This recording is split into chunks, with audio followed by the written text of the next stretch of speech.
Il y a un compte à rebours, hein. Dommage, je l'avais raté. C'est parti, bonjour. Bonjour à tous. Bonjour Maître Braca. Bonjour. Alors, on va attendre un petit peu tout le monde, que tout le monde arrive. Est-ce que déjà tout le monde nous entend? Si vous pouvez, mettre un petit mot dans le chat, qui est tout en bas à droite de votre écran. Ça fonctionne, super. Tout bon, super. Bon, alors, je vais faire une rapide présentation de la plateforme. Ça vous permettra de poser vos questions au fur et à mesure, et avant de démarrer, avant que tout le monde arrive. Donc, dans le chat, où là, il y a tout le monde qui dit bonjour, et bien, écoutez, c'est là on peut discuter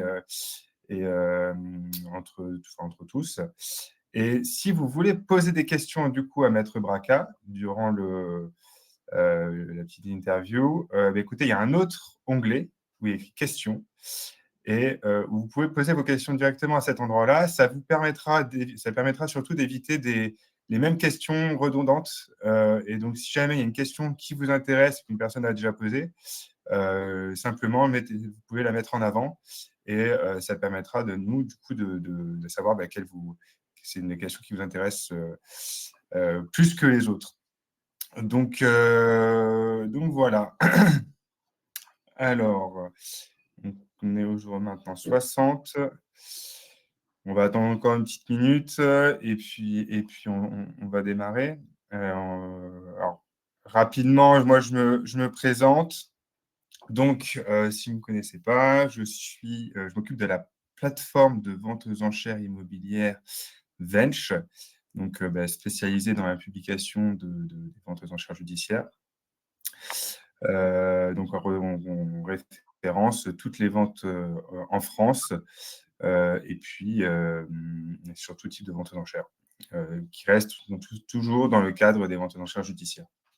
Donc, vous pouvez accéder du coup aux ventes et aux résultats des ventes. Et aujourd'hui, du coup, j'ai le plaisir d'avoir Maître Braca, avocat au barreau de Paris, en tant qu'intervenant aujourd'hui sur le sujet des biens occupés, comment ça fonctionne et tout ce qu'il y a à savoir à propos de ce sujet-là. Maître Braca, je vous laisse aussi. J'ai fait une rapide introduction, je vous laisse vous présenter. Oui, bonsoir à toutes et à tous. Merci de participer à ce webinaire brillamment organisé par le site Vench, c'est ça, hein, Vench, hein, c'est bien ça. Hein. Vous l'avez bien fait. Bon, très bien. Un site qui est bien professionnel et puis surtout bien utile à l'ensemble de la communauté des professionnels comme des amateurs des ventes aux enchères immobilières à la barre du tribunal. Donc, comme vous le savez, ce ne sont pas des ventes traditionnelles, ce sont des ventes particulières parce que, à la différence des ventes de gré à gré que beaucoup de gens connaissent, qui ont lieu, ou des ventes amiables qui ont lieu par l'intermédiaire donc des notaires, soit en étude de notaire ou à la salle de la chambre des notaires. Les ventes au tribunal, ce sont des ventes forcées. Donc, ce ne sont pas des ventes ni amiables, ni de gré à gré. Donc, il y a souvent en face de nous un débiteur qui, le plus souvent, n'a pas payé un certain nombre de dettes. Alors, le plus grand nombre des poursuivants et des créanciers poursuivants, ce sont en particulier le trésor public, quand on n'a pas payé ses impôts, ou éventuellement les syndicats de copropriétaires lorsqu'on n'a pas payé ses charges de copropriété, ou éventuellement les banques qui souvent subrogent des assurances comme le crédit logement et qui poursuivent justement, voilà, ça ce sont les trois grandes catégories de poursuivants dans le cadre de ces ventes aux enchères. Et d'un autre côté, ben, il y a les débiteurs qui essayent de s'en sortir tant bien que mal, que nous pouvons éventuellement aussi représenter. Euh, on arrive de temps en temps à repousser l'échéance Mais étant donné qu'en face, ils ont ce qu'on appelle un titre exécutoire, soit une décision de justice, soit un acte notarié, avec des impayés, il est évident qu'au bout du compte, ils finissent toujours par être payés, hein. On ne peut que retarder l'échéance en s'aidant de moyens de procédure, que la loi met à notre disposition. Donc on essaye de défendre au mieux le débiteur, mais des fois, il n'y a plus de possibilité, de repousser la vente et la vente est affichée. Donc elle est affichée généralement, 1 ou 2 mois avant la date d'audience qui a lieu, donc au tribunal judiciaire de Paris, au 4e étage, la fameuse salle 422. Vous pouvez assister à ces ventes, les ventes sont publiques, tout le monde peut y assister, mais par contre, tout le monde ne peut pas, porter une enchère, car pour porter une enchère, il vous faut obligatoirement, être assisté, être représenté, par un avocat inscrit au barreau de Paris. Ça, c'est très important. Donc il faut contacter l'avocat au moins, 15 jours avant pour qu'il vous explique un petit peu les documents, qu'il faut rédiger pour pouvoir poursuivre cet achat aux enchères et surtout les chèques que vous devez produire. Alors ce sont des chèques de banque. Alors j'insiste bien, c'est l'article, du code de procédure civile d'exécution, qui prévoit justement, que l'on présente un chèque de banque de 10 de la mise à prix avec un minimum de 3 000 €. Ce chèque doit être libellé à l'ordre du bâtonnier, donc c'est à votre banque d'établir ce chèque. Ce n'est pas un chèque bancaire, ce n'est pas un chèque classique, vous voyez ce que je veux dire? C'est un chèque de banque. Voilà. En plus de ce chèque, au barreau de Paris, c'est l'article 12-01 du règlement intérieur du barreau de Paris, on vous demandera également un chèque ou une garantie bancaire de 10 de votre enchère maximale, qui couvre en particulier tous les frais. Vous avez 5 catégories de frais à prendre en compte, et à ajouter au prix d'adjudication. La première catégorie, c'est ce qu'on appelle les frais préalables, les frais de poursuite taxés. Vous avez, vous voyez, des affiches derrière mon dos. Les publicités, c'est une grande partie des frais préalables. Mais il y a d'autres frais, comme les frais de commissaire de justice, de géomètre expert, d'urbanisme, de conservateur des hypothèques. Donc tout ça, ça fait une somme d'environ en moyenne, hein, pour les ventes, entre 5 000 et 10 000 € de frais préalables. Ça, c'est la première catégorie. Ensuite, vous avez la seconde catégorie de frais, c'est les droits de mutation à titre onéreux. Quand on est particulier, c'est 5,807%. Quand on est marchand de biens, c'est 0,715. Ensuite, vous avez les émoluments d'avocats, environ 1,5% hors taxe, que se partagent les avocats, 3/4 l'avocat poursuivant, 1/4 l'avocat adjudicataire. Ensuite, les frais de publication du jugement d'adjudication, environ 0,1% du prix. Et il y a les honoraires de l'avocat qui vous a titré. Voilà. Donc, tous ces frais, globalement, on considère que ça fait à peu près 10% de l'enchère maximale. Mais si le chiffre est supérieur, il faudra vous procurer un chèque. Alors là, vous pouvez donner un chèque bancaire, hein, ou une garantie bancaire. Et ce chèque doit être libellé à l'ordre de la CARPA. La CARPA, c'est la Caisse d'autonome pécuniaire, de règlement pécuniaire des avocats. Caisse de règlement pécuniaire autonome de règlement pécuniaire des avocats, CARPA, C-A-R-P-A. Voilà, donc quand vous avez ces deux chèques, il faudra une attestation de non-condamnation de l'article R 322-41-1.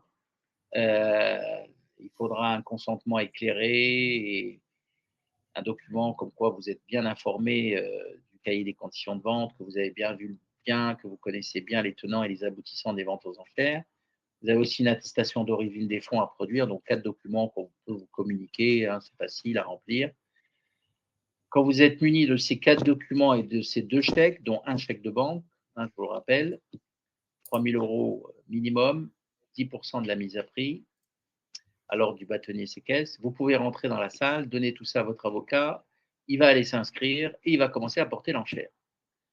Donc la vente aux enchères se passe en public, c'est 90 secondes chaque enchère. On remet le chronomètre à 90 secondes à chaque fois qu'il y a une enchère qui couvre la précédente. Et c'est l'enchère qui s'est maintenue pendant 90 secondes, donc 1 minute 30. C'est long, 1 minute 30, sans qu'il y ait d'enchère qui couvre la précédente, qui est déclarée adjudicataire. Vous voyez ce que je veux dire? Alors, vous êtes adjudicataire, vous présentez votre attestation de non-condamnation au juge, et le juge valide, mais l'adjudication, elle n'est que provisoire. C'est un premier tour. Il faut savoir qu'il peut y avoir un deuxième tour. Il peut y avoir une surenchère du 10e, donc n'importe qui est intéressé pour ajouter 10% en s'adressant à un avocat spécialisé pour effectuer les actes d'une surenchère et remettre en vente 10% plus cher. Donc il y aura une nouvelle audience qui devra être organisée, des nouvelles publicités, ça s'appelle une vente aux enchères sur surenchère. Elle a lieu dans un délai de 2 à 4 mois après l'enchère. Et là, ensuite, vous pourrez à nouveau participer et porter votre surenchère à l'audience, mais n'importe quel autre amateur et enchérisseur peut aussi surenchérir derrière vous. Donc, c'est celui qui a l'expiration de cette vente sur surenchère qui est définitivement déclaré adjudicataire qui aura le bien. Puisqu'il ne peut pas y avoir de surenchère sur surenchère. Ça ne peut être qu'une seule surenchère possible. Il ne peut pas y avoir deux surenchères. D'accord? Il y a une seule audience de surenchère. Donc, on en vient à l'objet de notre webinaire. Quand vous êtes donc propriétaire, vous avez généralement entre 2 et 3 mois pour payer le solde du prix. Quand vous avez payé le solde du prix, vous pouvez faire appel à un crédit, bien évidemment, mais il n'y a pas de condition suspensive d'obtention de crédit dans ces ventes. Donc, quand vous êtes déclaré adjudicataire, vous êtes obligé de payer dans le délai qui vous est imparti. Au-delà, vous paierez des intérêts au taux légal. Et si vous ne payez pas après un certain temps, il y aura ce qu'on appelle une réitération des enchères. Donc, ça peut être dangereux parce que vous perdez vos acomptes. Et surtout, il y aura une nouvelle vente qui sera organisée. Et si le bien est adjugé à un prix inférieur à celui auquel vous avez été déclaré adjudicataire et que vous n'avez pas payé, vous pouvez être poursuivi à payer la différence entre le prix de la nouvelle vente et le prix de la première vente. Voilà, donc l'objet de ce webinaire, c'est surtout de savoir quel est le comportement à avoir lorsque le bien est occupé. Alors, il y a plusieurs types d'occupation. Déjà, il faut avoir payé le prix. Quoi qu'il arrive, il faut payer le prix, avoir les reçus du bâtonnier. Quand le bien est loué, vous êtes nécessairement et obligé de supporter, je dirais, les charges et conditions du bail. Vous ne pourrez pas donner congé. D'accord? Il faut se référer à l'article 15 de la loi du 6 juillet 89. Donc, s'il reste moins de 2 ans ou moins de 3 ans, en fonction du motif du, du congé, vous serez obligé d'attendre le renouvellement du bail, la reconduction ou le renouvellement. Vous voyez ce que je veux dire? Pour pouvoir donner congé. Ça, il faut faire En fait, très. ça, c'est comme dans pardon, j'interviens, mais c'est comme dans une vente, je dirais, classique, non? Si je ne me trompe pas, quand on récupère on achète un bien, en fait, de manière normale, Oui, on reconduit un bail, c'est exactement la même chose. c'est l'article 15, justement. L'article 15 de la loi du 6 juillet 89, il faut se référer à si c'est un congé pour vendre ou si c'est un congé pour reprise, euh, il faut laisser minimum entre 2 et 3 ans au locataire pour se préparer. S'il y a moins de 2 ou 3 ans, selon le motif du congé, il faudra attendre le renouvellement du bail, la reconduction. Ok. Je donne un exemple. Il reste 1 an à courir sur le bail. Vous achetez un bien, il n'y a qu'1 an à courir. Le bail est de 3 ans. Eh ben, vous ne pourrez pas donner congé, ni pour reprise, ni pour vendre, puisqu'il ne reste qu'1 an. Il faut attendre minimum soit 2 ou 3 ans, selon le motif du congé. Donc, vous allez attendre encore 3 ans. Il va être donc 1 an plus 3 ans. Et vous ne pourrez donner congé qu'à l'expiration de la deuxième période de la reconduction. Vous comprenez? Le renouvellement du bail. C'est-à-dire attendre 4 ans pour récupérer votre bien. Si le bail est de 3 ans, il peut être aussi de 6 ans. Faire attention. Il y a des baux qui sont accordés par des personnes morales et dans la loi de 89, le minimum, c'est 6 ans. C'est une personne physique, le bail est de 3 ans. Bon, ça, c'est au cas par cas, hein. Il faut voir, chaque dossier et il faut l'étudier avec un avocat spécialisé dans cette matière, donc faites attention. Donc ça, c'est lorsque Dans tous le les cas, on on peut peut pas pas se quoi? dire, j'achète aux enchères, je donne congé au locataire et du coup, je revends le bien juste après pour me faire une plus-value. C'est pas possible. Ou alors, il faut attendre un certain délai, comme vous Voilà, dites. il faut attendre un certain temps, voilà, où il faut être en début de bail, par exemple. Si vous êtes en début de bail, là, normalement, ça devrait être bon, mais il faut savoir déjà de quelle durée est le bail. S'il est de 3 ans, s'il est de 6 ans et c'est en fonction de ça qu'on vous dit quand est-ce que vous serez susceptible de récupérer le logement en donnant congé. Il faut savoir aussi qu'il y a des congés qui peuvent être contestés. Un congé pour reprise pour un ascendant, descendant, ça peut être contesté, il faut faire attention. Même pour un congé pour vendre aussi. Bon, c'est rare, mais ça peut arriver. C'est pas quelque chose d'immuable, hein. Vous voyez ce que je veux dire? Un congé, il faut que ça soit rédigé quand même par un bon professionnel, hein. D'accord? Donc ça, c'est lorsque le local est loué, d'accord? Le local d'habitation loué. Voilà, on parle d'abord des locaux d'habitation. Ensuite, lorsque le local d'habitation est occupé. Alors quand on dit qu'il est occupé, ça veut dire que c'est l'ancien propriétaire qui est encore dans les lieux. Alors, l'ancien propriétaire qui est encore dans les lieux, bah, il a l'obligation de quitter Alors, le juste, lieu. excusez-moi, maître. Oui, j'écoute. Excusez-moi, maître, je mets une petite, je reviens juste sur le sujet de la location, parce que c'est un cas qui arrive, je dirais quand même assez régulièrement, Mmh. sauf si je me trompe, où on n'a pas de bail. Alors, c'est censé être loué, Mmh. mais en tout cas, on n'a pas de bail. Dans ce cas-là, Alors comment ça alors, fonctionne? s'il n'y a pas de bail, alors il faut savoir que, dans la loi, on n'est pas obligé d'avoir un bail écrit. Un bail peut être verbal. Ça, on peut avoir une simple quittance, par exemple, ou une demande de règlement ou des échanges qui démontrent qu'il y a bien, eu un engagement de bail de part et d'autre. Avec des virements, avec des vous voyez ce que je veux dire? Des demandes de règlement ou des règlements par chèque ou autre. Vous voyez ce que je veux dire? Donc on peut se voir reconnaître un bail verbal. Il y a tous les jours des actions qui sont engagées devant les tribunaux pour faire reconnaître un bail verbal et le juge fixera la date de départ, la date de fin et le montant du loyer et des charges. Donc ça, c'est un principe. Quand il y a maintenant un bail écrit, normalement, il aurait dû être présenté à l'huissier. Le commissaire de justice, puisque maintenant on les appelle les commissaires de justice, qui, euh, qui s'est présenté la première fois pour faire ce qu'on appelle le procès verbal descriptif du bien.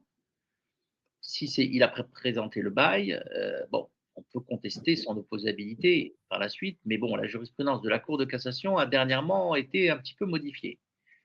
Et maintenant, les tribunaux sont plutôt très, très protecteurs des locataires et on a eu des cas où des locataires présentaient des baux d'habitation après la vente et ça a été validé par la Cour de cassation. Donc il faut faire très attention, hein. Alors bien évidemment, euh, non, jusqu'à présent, on pensait qu'il fallait au moins lors de la visite ou lors du procès verbal descriptif ou dans le cahier des conditions de vente, parce que les avocats poursuivants se démènent, les huissiers se démènent pour avoir la copie de ce bail. Mais des fois, bah, vous ne pouvez pas imposer à un locataire de présenter son bail. Il n'est pas obligé. S'il reçoit le commissaire de justice, il dit moi, je ne veux pas vous donner mon bail, ben, on n'aura aucune information. Je ne veux pas communiquer. Si le propriétaire ne communique pas, si personne est introuvable, donc vous allez acheter un bien avec un aléa. Alors bien sûr, on peut vous présenter, vous sortir du chapeau un bail. Alors après, vous pouvez contester sa validité, mais bon, il y aura un débat devant un tribunal, hein, ça c'est certain. Si vous n'acceptez pas le montant, parce qu'imaginez qu'on vous sorte un bail après la vente avec un loyer inférieur à la moitié des loyers couramment pratiqués dans le voisinage, vous allez sauter au plafond. Vous allez dire: «Attends, moi j'ai pas acheté ce bien-là pour, percevoir un loyer aussi modique et aussi modeste». Donc mais c'est possible et ça peut être validé. C'est là qu'il y a justement un aléa à prendre en compte dans son business plan et il faut vraiment, quand vous fixez une enchère, il faut tenir compte de ces aléas. Mais faites attention parce que, voilà, il y en a de plus en plus qui ne communiquent pas et qui attendent la dernière minute ou que l'enchère soit terminée pour communiquer le bail et là, catastrophe, on a une mauvaise surprise. Donc on peut toujours contester, on peut toujours, essayer de voir si, s'il est manifestement sous-évalué, s'il est causé. Voilà, par exemple, moi, un jour, on m'a sorti un bail à 0 €. 0 €, 0. Voilà. Alors C'est bien évidemment, justement, c'est justement la question là, de Noureddin qui me pose la question du bail à titre gratuit. ouais, Comment ça? le bail à 0 € est nul et non avenu. D'accord? Pourquoi? Parce que dans un contrat, il doit y avoir une cause, il doit y avoir un objet. La cause, c'est la contrepartie. Il faut qu'il y ait une contrepartie. Donc il faut qu'il y ait un loyer. Voilà, on ne peut pas avoir un bail avec, une absence totale de loyer. Ce n'est pas possible. D'accord? De toute façon, vous savez qu'il y a des charges en plus, récupérables qui elles, voilà, ne peuvent pas faire l'objet de gratuité. C'est pas possible. Donc on les tribunaux annulent ce genre de baux. Donc ça, soyez tranquilles à ce niveau-là. Mais par contre, le quantum, lui, eh bah, il peut vous être imposé. On ne peut pas, empêcher, vous voyez ce que je veux dire, par exemple les parents, les membres d'une même famille d'accorder un bail, avec un loyer manifestement sous-évalué. Voilà, moi j'ai eu des fois des loyers à la moitié des prix couramment pratiqués dans le voisinage. Et ça a été validé malheureusement. Parce que, voilà, alors c'était à l'époque où, il fallait présenter son bail pour qu'il soit opposable. Là maintenant, j'ai pas encore saisi la Cour de cassation sur, le nouveau principe qui veut que même si on présente un bail après l'audience d'adjudication, ce bail serait opposable, mais est-ce que ce bail, avec un loyer à vil prix, est-ce qu'il serait justement, validé? On n'a pas eu, comme la jurisprudence est récente, il n'y a pas de jurisprudence, encore, sur ce point, donc il va falloir faire très attention et essayer justement de négocier, avec les locataires, avec les propriétaires pour, qui occupent le bien, pour savoir, quel est le montant du loyer. Essayer de se renseigner un maximum en amont pour éviter de tomber dans un piège, vous voyez ce que je veux dire? Donc il y a des écueils à éviter, hein, il y a des pièges, donc c'est pour ça qu'il vous faut vraiment un avocat spécialisé dans la matière, parce que nous on vérifie tout ça en amont et puis quand il y a des problèmes, bah, on essaye de négocier. On arrive même à anticiper la résiliation d'un bail en versant ce qu'on appelle une indemnité de départ, dans le cadre d'un protocole transactionnel. Donc ça, les avocats le font assez régulièrement. Il y a des gens qui préfèrent, percevoir une indemnité de départ, voilà, en indemnisant par exemple les frais de déménagement, les frais de Tout ça relocation. dans un cadre légal, hein, on est Ah d'accord? oui, C'est-à-dire, c'est soumis à un complètement. Non, ça protocole. plus que légal, puisque c'est un protocole transactionnel qui peut même être homologué par le tribunal. Les juges homologuent ce genre de protocole transactionnel. Donc il ne faut pas hésiter à rentrer en négociation avec le locataire pour anticiper la résiliation du bail. Il y a des locataires qui sont ravis de percevoir une petite indemnité, de départ. Vous voyez ce que je veux dire? Donc n'hésitez pas. En tout cas, c'est le rôle de l'avocat, hein. C'est nous qui prenons à tâche. J'ai quelques dossiers ici au cabinet, on a déjà négocié, des indemnités de départ et ça s'était très, très bien passé. Les gens étaient ravis et puis voilà, tout le monde est content. Voilà et on repart avec un nouveau bail, avec un nouveau loyer et on peut faire des travaux, voilà. Donc ensuite, vous avez donc on a fait le cas de l'occupation, le bail occupé, donc le local occupé, le bail loué et alors il faut savoir une chose, c'est quand il est occupé, quand il y a pas de bail, quand il est occupé par le propriétaire vous doit une indemnité d'occupation qu'il faut faire fixer par un juge. C'est le juge, généralement, le juge du contentieux de la protection, il fixe l'indemnité d'occupation. Il faudra avoir des estimations d'agence immobilière ou d'un expert en estimation immobilière. On fait fixer l'indemnité d'occupation. Pourquoi? Parce qu'à partir du moment où vous payez le prix, c'est l'article R322-64 du code, des procédures civiles d'exécution, le jugement d'adjudication vaut titre d'expulsion. Donc vous pouvez expulser l'ancien propriétaire. Alors il faut respecter la procédure d'expulsion qui nécessite qu'on fasse signifier par l'huissier, par commissaire de justice, le jugement d'adjudication, qu'on lui signifie un commandement de quitter les lieux. Il y a 2 mois pour quitter les lieux. Ensuite, il faut faire, il y a des dénonciations à faire à la préfecture. Il y a des tentatives d'expulsion après les 2 mois, des réquisitions de la force publique. Alors bien évidemment, on peut faire tout ça pendant la période, la trêve hivernale, parce que c'est qu'en France, on ne peut pas expulser du 1er novembre au 31 mars. Les expulsions là ont repris depuis le 1er avril. Mais on peut mettre en place la procédure pendant cette période hivernale. Et ensuite, il faut D'accord. requérir le concours de la force publique, mettre en cause la responsabilité de l'État. Bon, il y a plein de cas, hein, parce que des fois, il y a des préfets qui traînent les cas de fer pour nous accorder le concours de la force publique. Vous ne pouvez pas expulser sans avoir le concours de la force publique et la police. Ok. Voilà. Donc, si le. Si ça vous dérange pas, peut-être faire un petit temps questions-réponses. J'ai vu il y a quand même pas mal Ouais, de questions. ouais, Euh, alors, il y a des questions qui n'ont pas forcément en rapport avec ce que vous venez de dire, mais on va quand même essayer mmh, de voir ça. mmh. Euh, alors, il y a Yann qui pose la question, qui paie la taxe foncière au prorata de la première demande ou déjà inclus dans les frais de poursuite? Euh, Alors, la taxe foncière, c'est la personne qui, euh,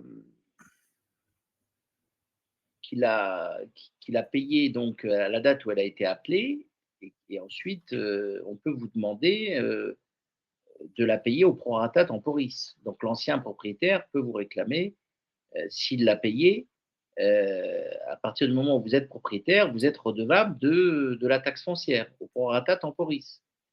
Donc ce sera à l'ancien propriétaire de vous la réclamer. Bon, en pratique, je le vois mal, vous réclamer sur prorata temporis, mais en tout cas, moi, je ne l'ai jamais eu. Donc vous ne paierez qu'à partir de l'année d'après la taxe foncière, à partir du moment où le hmm. titre va être publié. Donc généralement, on vous les appelle à partir de l'année qui suit l'achat du bien en adjudication. Ok. Alors, il y a une autre question. Comment faire avec un locataire qui ne présente pas de bail avant l'audience, puis qui refuse de payer un loyer après l'adjudication du bien?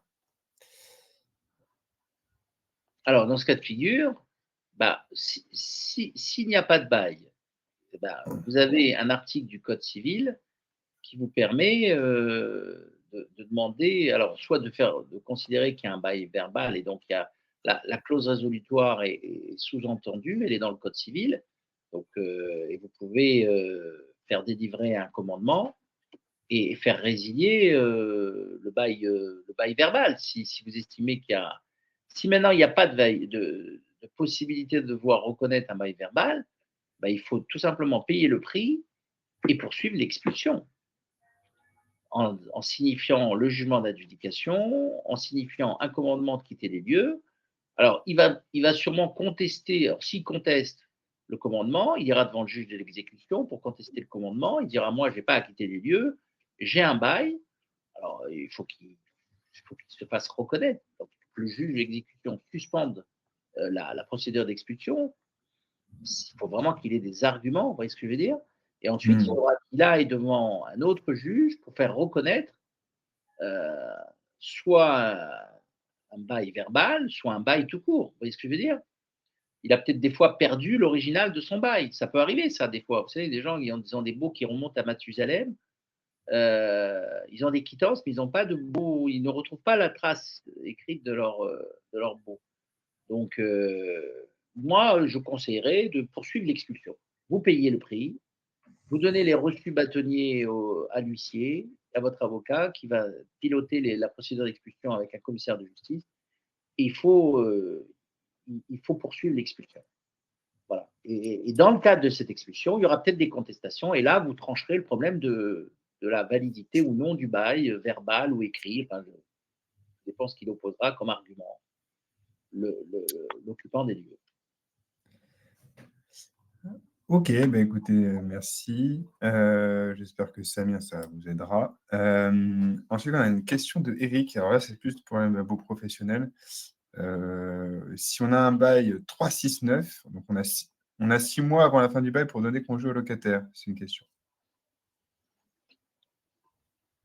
Alors, euh, donc, si on parle d'un bail d'habitation, en effet, un bail d'habitation est d'une durée minimum soit de 3 ans, soit de 6 ans. Vous devez donner congé, en effet, 6 mois avant le terme du bail.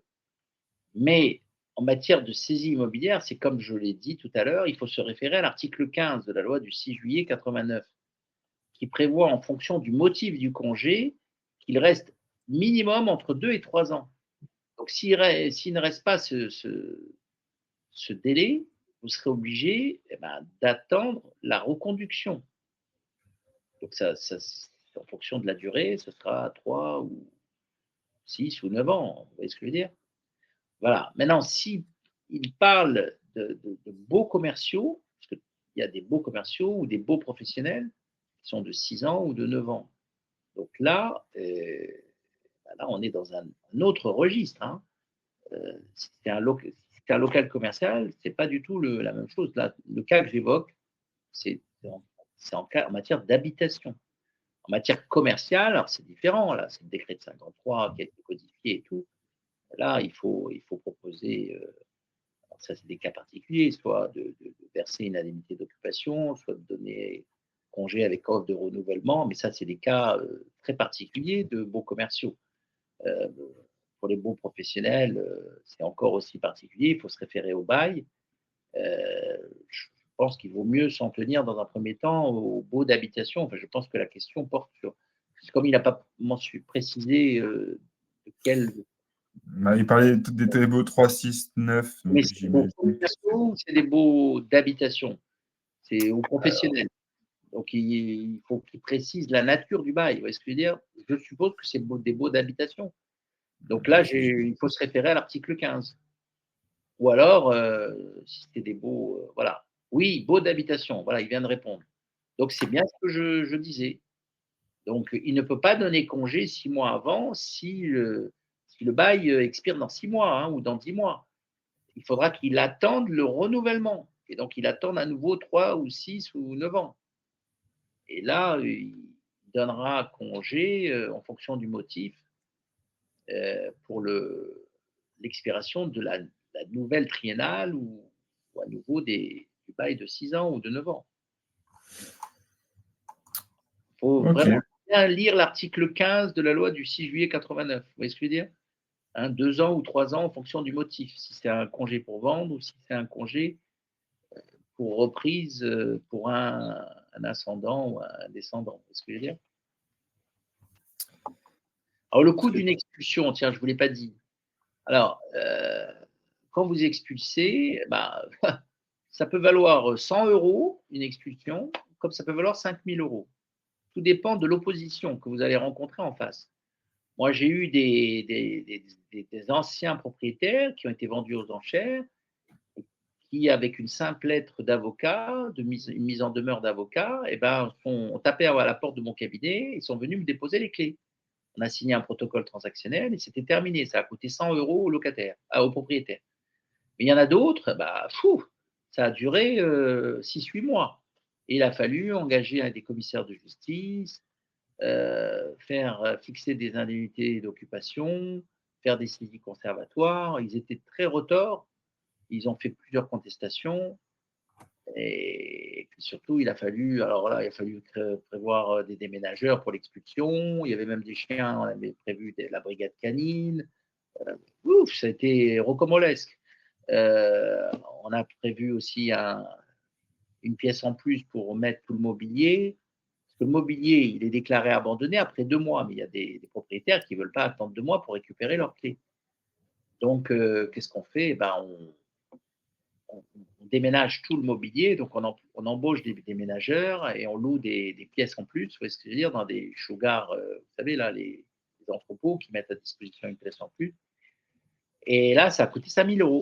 Voilà. Donc, il n'y a pas de logique pour les expulsions. C'est vous Oui, donc et faut quand même prévoir une marge, dans le cas où où il y a, heu, ah oui, oui, je crois où qu'il ça faut arrive. prévoir maximum 5 000 €, voilà. Après s'il faut faire d'autres saisies, ça peut aller encore un peu plus haut, tout dépend ce que l'on veut faire. Mais bon, globalement, vous finissez toujours, si vous êtes bien assisté par un bon professionnel, par retomber sur vos pieds et vous êtes même bénéficiaire, hein, donc largement parce que si on peut fixer une indemnité d'occupation, si on arrive à la saisir sur le prix de vente, parce qu'on peut bloquer le prix de vente, vous voyez ce que je veux dire? Et s'il y a de l'argent qui revient au Ouais. débiteur et ben, on se paye, Donc là, tout à l'heure, vous avez parlé aussi d'une durée de 6 mois. C'est, à titre, d'exemple ou c'est vraiment, ça peut être, 1 an? Parce que généralement, on entend dire qu'on, voilà, ça les dépend, locataires peuvent rester, 2 ans dans l'appartement. Donc, pas à Paris, hein, pas à Paris, hein, excepté la période, la trêve hivernale qu'on est obligé de respecter, vous voyez ce que je veux dire? Ça, c'est novembre à mars. Heu, on n'a jamais eu le cas d'un dossier qui nous ait résisté et qui ait, duré plus de 6 à 8 mois. À Paris, je parle, hein, à Paris, hein. À Paris, la préfecture, ne plaisante pas, hein, vous voyez ce que je veux dire? Et puis surtout quand on touche au portefeuille, quand même vos impôts, vous voyez ce que je veux dire? Le trésor public, ils ont compris que nous, on demandait des dommages et intérêts, vous voyez ce que je veux dire? Et on reçoit tous les jours, hein, enfin on recevait puisque maintenant, ils ont compris, des chèques de 10 000 à 15 000 €, hein, facile, hein, pour nos clients, en dommages et intérêts parce que la préfecture tardait, le préfet tardait à nous accorder le concours de la force publique. À partir du moment où vous avez requis le concours de la force publique, le préfet, il a 2 mois pour prendre sa décision. Voilà. Alors, si dans les 2 mois, il n'a pas pris sa décision ou si à chaque fois il nous reporte, alors des fois il reporte, hein, pour des raisons d'ordre public. On a eu des fois des reports de 4-5 reports, des fois dans un dossier, à la dernière minute. Bon, ils ont reporté d'une semaine, 2 semaines. Bon, ça a fait tout cumuler 1 ou 2 mois, mais vous pouvez demander des dommages et intérêts. Mais des fois, quand voilà, quand ils savent pas comment reloger les occupants, quand ils savent pas, où ils vont séjourner, où ils vont être logés, où ils ont pas d'hôtel préfecture à mettre à leur disposition, il arrive qu'ils reportent à la dernière minute, mais bon, globalement, tout cumulé, on dépasse pas les 6 à 8 mois, hein. À part la trêve hivernale, attention, tout dépend quand est-ce que vous avez acheté le bien aux enchères, vous voyez ce que je veux dire? C'est pour ça que je mmh, dis, il vaut mieux avoir acheté son bien aux enchères au mois de mars plutôt qu'au mois de septembre. Parce qu'au c'est mois de sûr. septembre, on n'arrivera pas à expulser avant le 1er novembre. Vous voyez ce que je veux dire? C'est très compliqué, même c'est impossible. Parce qu'il y a déjà 2 mois du commandement de quitter les lieux. Alors qu'au mois de mars, bon voilà, on commence la procédure au mois d'avril, ça peut le faire pour le mois d'octobre. Mais il faut avoir payé le prix. Je rappelle qu'on ne peut expulser qu'à partir du moment où on a payé tout le prix, jusqu'au dernier centime. Vous ne pouvez pas, en ayant payé les 10 hein, de la mise à prix, commencer l'expulsion. Il vous faut les reçus du bâtonnier qui attestent que vous avez bien payé le prix pour que le commissaire de justice puisse commencer sa procédure d'expulsion. C'est l'article R 322-64 du Code des procédures civiles d'exécution.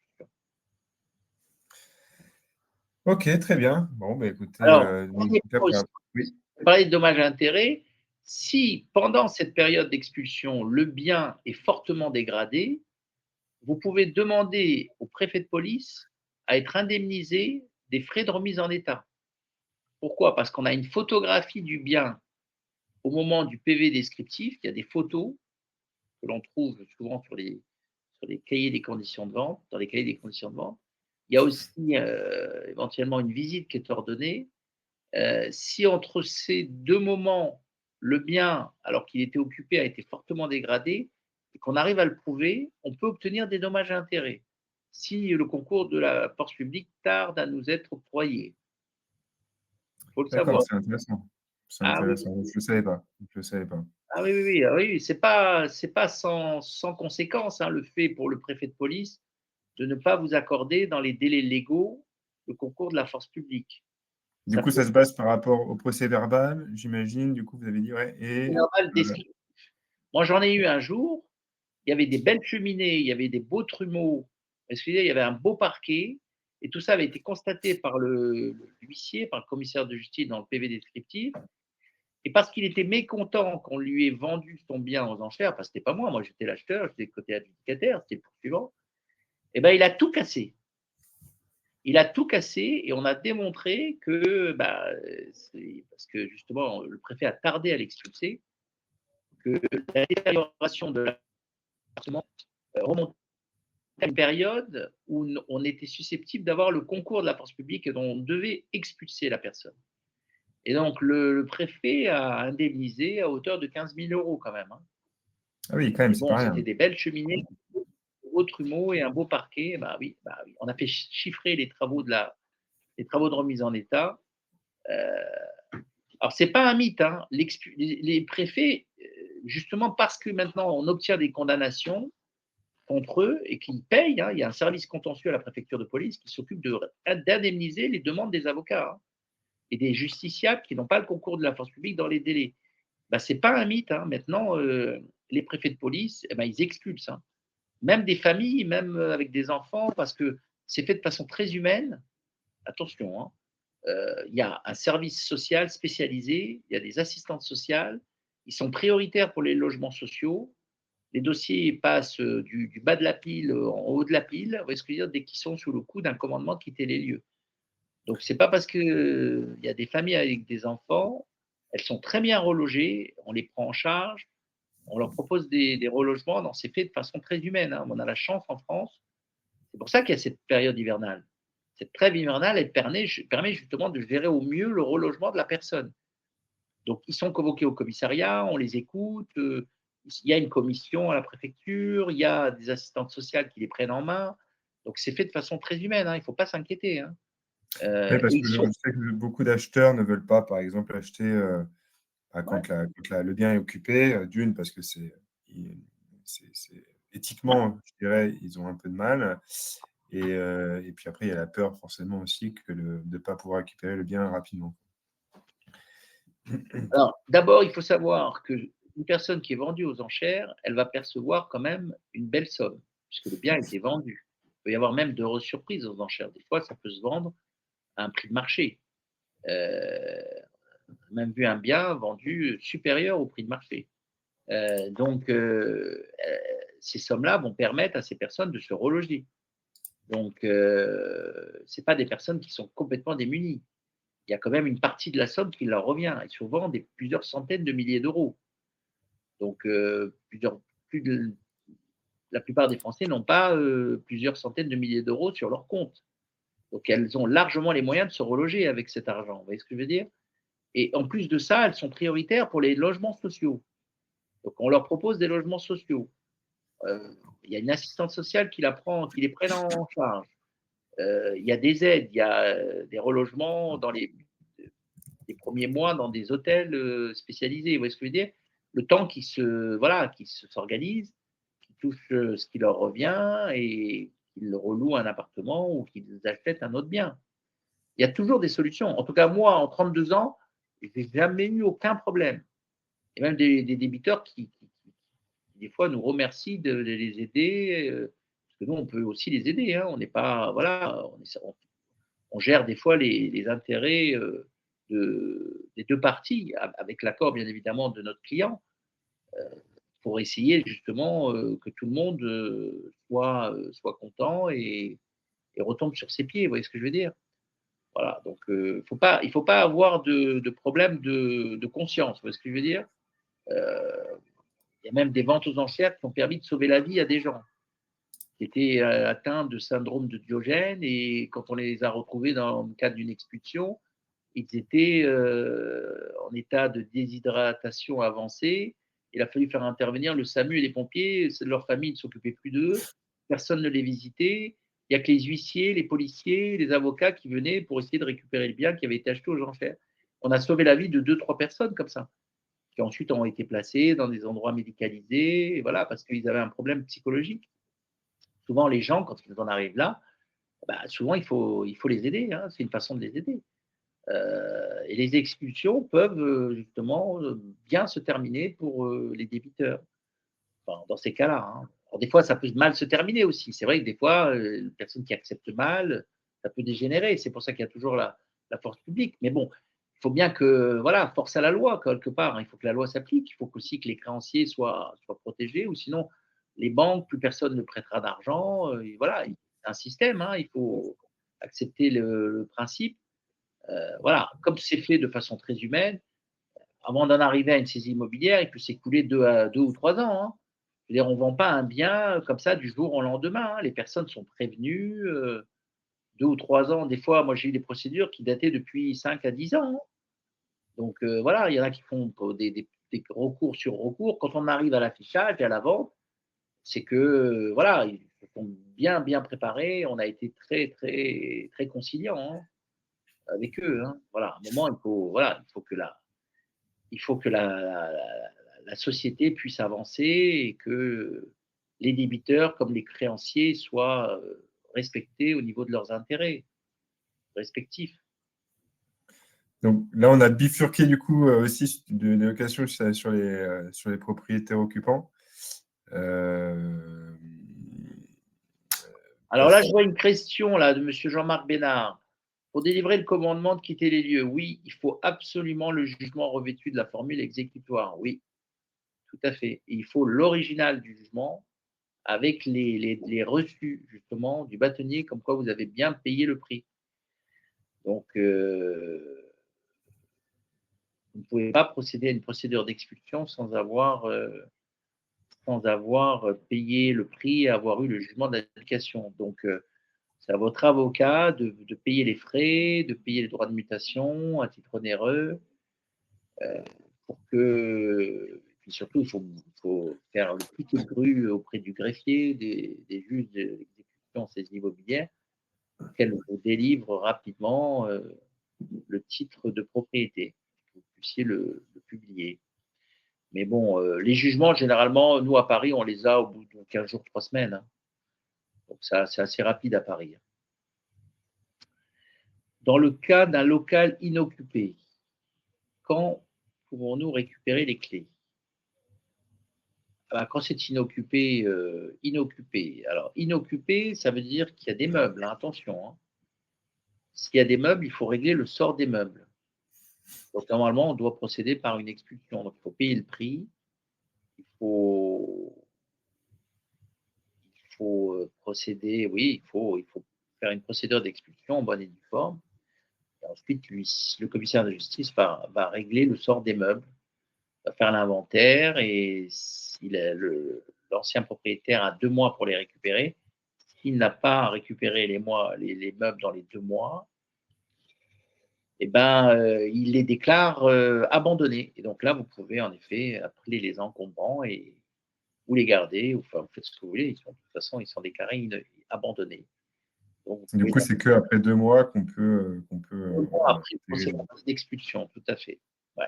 Ok. Ouais, parce que inoccupé, ça ne veut pas dire libre, hein. Ça ne veut pas dire libre de corps et de biens. Inoccupé, c'est peut-être libre de corps, mais c'est pas libre de biens.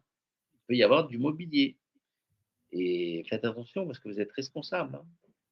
Ah, je n'avais jamais fait la distinction entre les deux. C'est vrai. Ah, quand on met inoccupé sur des annonces, généralement, ça veut dire qu'il n'y a plus personne dans les lieux, mais que le bien comporte encore tout le mobilier de l'ancien propriétaire ou de l'ancien locataire. Enfin, généralement, c'est l'ancien propriétaire qui est parti à la cloche de bois et qui a laissé tout son mobilier. Et il faut régler le sort de ce mobilier et on n'a pas le choix que de procéder à une procédure d'expulsion, mais qui sera, je dirais, anticipée parce qu'on pourra expliquer au préfet de police qu'il n'y a plus personne dans les lieux et que c'est uniquement pour régler le sort des meubles. Vous voyez ce que je veux dire. Ou alors, ce qu'il faudrait, c'est faire fixer une indemnité d'occupation, euh, rentrer dans le lieu dans le cadre d'une saisie-vente du mobilier et faire un procès verbal de carence. Il faudrait que l'huissier déclare le mobilier sans valeur marchande. Et là, là, il n'y a pas de problème. On peut récupérer les lieux. Mais il faut avant faire fixer une indemnité d'occupation et rentrer dans le lieu avec une décision de justice qui vous permet de mettre en vente le mobilier, faire une saisie-vente du mobilier. Et si le mobilier n'a pas de valeur, bah, l'huissier, à partir du moment où il déclare qu'il n'a aucune valeur marchande, voilà, tout est à Ouais, donc mettre. c'est quand même à l'huissier de déterminer la valeur, enfin, de dire Ah c'est une oui, valeur A. ah oui, oui, c'est Mmh. l'instrumentum, c'est lui qui est habilité à faire exécuter les décisions de justice. Les avocats, ils ne sont pas habilités, ni les notaires, vous voyez ce que je veux dire? C'est un commissaire de justice qui doit se présenter. Après avoir payé l'intégralité d'un, peut-on commencer la procédure d'expulsion du propriétaire tout de suite avec un commandement de quitter les lieux? Oui, tout à fait, j'ai déjà dit ça, bien sûr. À partir du moment où vous avez le jugement d'adjudication en original, vous avez les reçus du bâtonnier comme quoi vous avez payé la totalité des prix, vous pouvez demander à votre avocat de saisir un commissaire de justice pour qu'il délivre un commandement de quitter les lieux, tout à fait. Donc c'est-à-dire juste après le délai de surenchère ou il faut attendre, Après le délai de surenchère, bien sûr, il faut attendre le délai de surenchère. Vous ne pouvez pas commencer la procédure avant le délai de 10 jours de surenchère. Mais il faut ensuite vous procurer le jugement d'adjudication, d'accord? Il faut attendre de recevoir le jugement d'adjudication. Vous ne pouvez pas faire signifier un commandement de quitter les lieux, car aucun huissier n'acceptera si vous n'avez pas l'original avec la formule exécutoire, ce qu'on appelle le mandatement, le sceau de la République française. Voilà. Donc on peut vous en montrer des jugements si vous voulez. Mais bon, vous voulez qu'on vous en montre un? si vous voulez. Hop. Alors il y a Jean-Marc après aussi qui dit: «Oui, mais quand on récupère les clés, il y a des avocats qui disent que dès que le jugement est d'autres, après avoir payé le prix». Alors je comprends pas la question. Hem, Alors, il faut se référer à l'article R 322-64 du Code de procédure civile d'exécution. Voilà. Donc, qui prévoit que on ne peut poursuivre l'expulsion d'un occupant quel qu'il soit, d'accord. Euh, L'adjudicataire peut mettre à exécution le titre d'expulsion dont il dispose à l'encontre du saisi et de tout occupant de son chef n'ayant aucun droit qui lui soit opposable à compter du versement du prix ou de sa consignation et du paiement des frais taxés. Donc il faut avoir payé les frais et il faut avoir consigné le prix. Uniquement à partir de ce moment-là que vous pouvez commencer la procédure d'expulsion. Donc, comme vous avez 2 mois et 10 jours pour payer le prix, dans les 2 mois et 10 jours, vous avez le jugement d'adjudication. Donc, vous faites signifier le jugement d'adjudication. Et quand vous avez les quittances, pourquoi vous avez payé le prix et les frais, vous donnez tout ça en original au commissaire de justice et il délivre le commandement de quitter les lieux. Il y a d'autres avocats et d'autres après avoir payé le prix. Que disent les textes sur ce point? Bah, le texte, je viens de vous le dire, Monsieur Bénard, c'est l'article R 322-64. Euh, ouais, non, non, non, supprimer. non, c'est pas dès le jugement, non, vous ne pouvez pas récupérer le bien dès le jugement, non. S'il est occupé, attention, hein, je ne sais pas si on parle bien de. Le jugement d'adjudication n'est pas suffisant. Il faut le jugement d'adjudication et reçu du bâtonnier, comme quoi vous avez payé la totalité du prix, et la quittance de frais, comme quoi vous avez payé les frais de poursuite taxés. Avec un simple jugement d'adjudication, ce n'est pas suffisant. Vous ne pouvez pas poursuivre une procédure d'expulsion. Alors, maintenant, si le local est vide, d'accord, là, vous n'êtes pas obligé de payer le solde du prix pour récupérer les clés. Vous pouvez, en effet, là, dans ce cas de figure, si, je ne sais pas, si M. Bénard parle d'un local occupé ou d'un local libre. S'il est libre, après les 10 jours du jugement d'adjudication, de la surenchère, pardon, les 10 jours de surenchère, vous pouvez réclamer les clés. Alors, il y a des avocats qui vont, poursuivants, qui vont vous dire, moi, il n'est pas question que je vous donne les clés tant que vous n'avez pas payé les prix.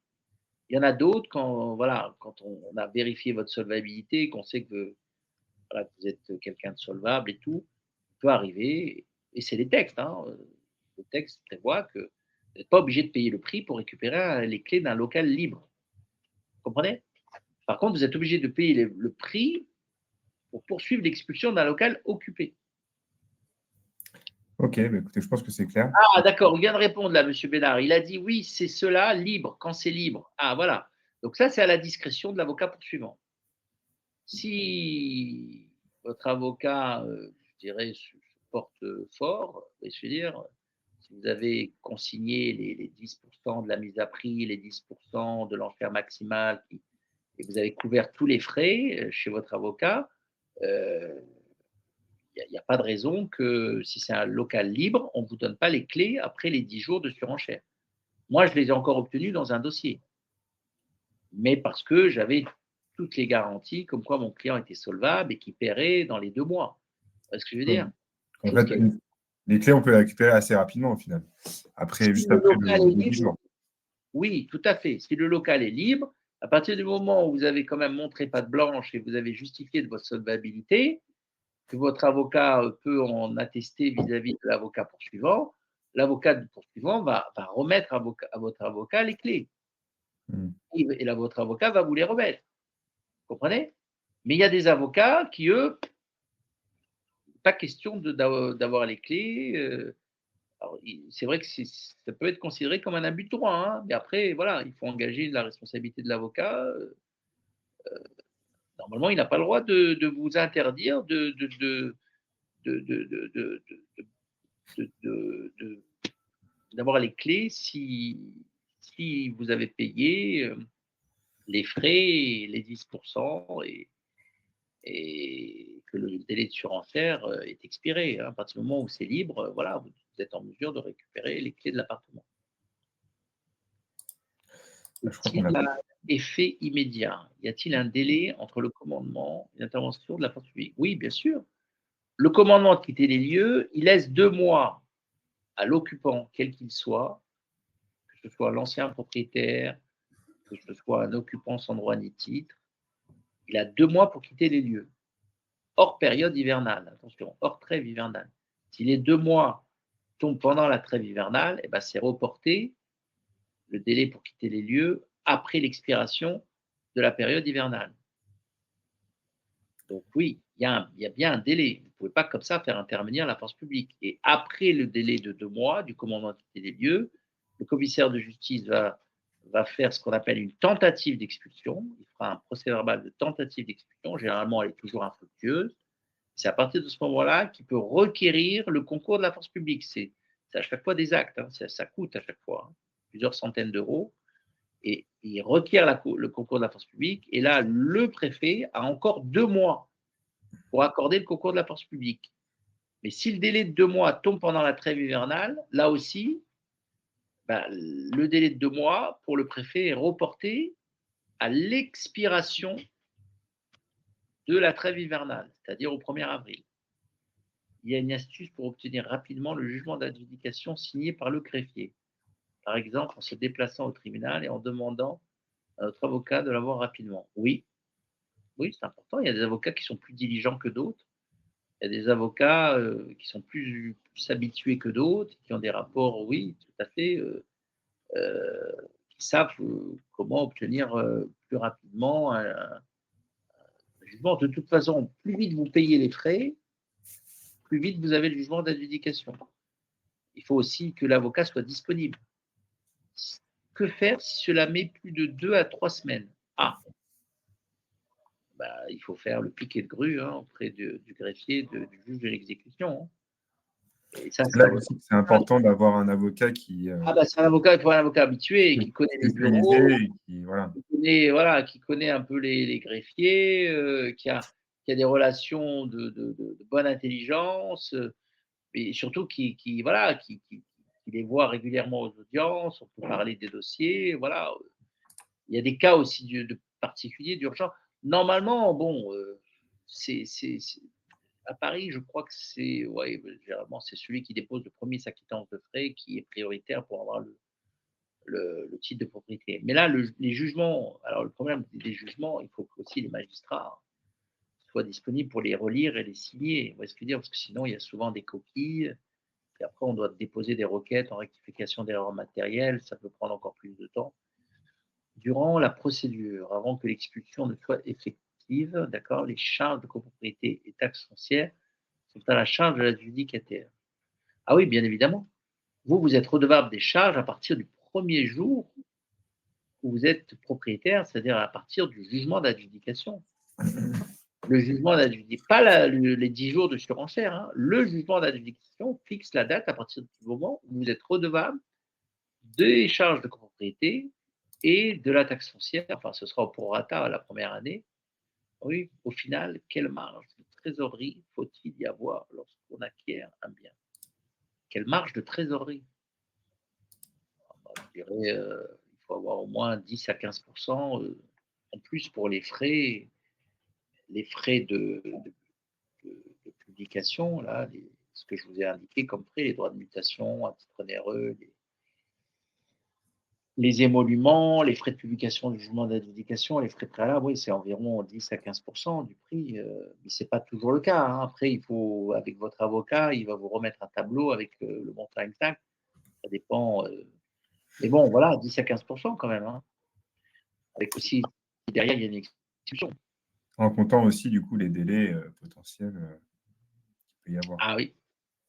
Oui, mais bon, globalement, vous savez, si on a de plus en plus de personnes qui s'intéressent à ces ventes qui ne sont pas traditionnelles, c'est parce que, bah, ils se rendent compte que c'est très intéressant. Au final, on peut, voilà, avoir un bien, tout frais payé, 10, 20, voire 30 en dessous du prix de marché, hein. Donc, oui, on a attendu, oui, on s'est battu, oui, on a eu, affaire à un avocat, à un commissaire de justice, des préfets de police et autres. Mais bon, au final, globalement, ça peut être intéressant, hein, vous voyez ce que je veux dire? Pas Ouais, toujours pour les biens libres, hein, parce que souvent c'est vendu au prix de marché, voire un petit peu en dessous.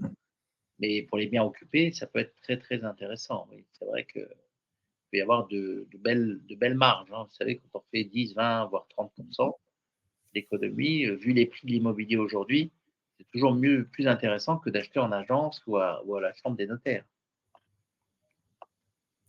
c'est sûr, bah, c'est pour ça qu'il y en a beaucoup qui, Ah, elle qui est arrivent. intéressante.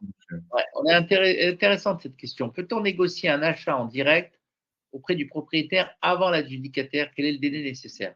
Alors oui, on appelle ça une vente de gré à gré. C'est prévu par l'article R322-1 du Code des procédures civiles d'exécution.